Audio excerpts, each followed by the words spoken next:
دریاب کنون که نعمتت هست به دست، کین دولت و ملک می رود دست به دست.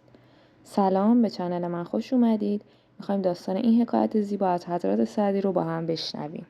درویشی در گوشه نشسته بود و پادشاهی از آنجا عبور میکرد. درویش به دلیل قناعتی که داشت به پادشاه توجهی نکرد.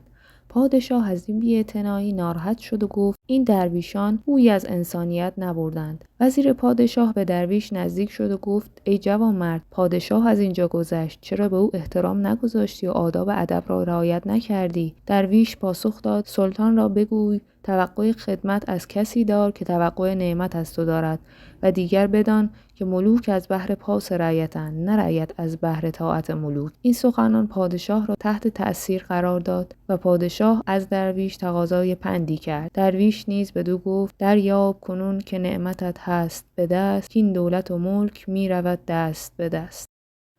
اگه دوست داشتی با دیگران به اشتراک بذار و نظرتو برام بنویس. سخن سعدی برای همه است. برای شنیدن حکایت‌های بیشتر از شیخ اجل حتما چنل رو سابسکرایب کن.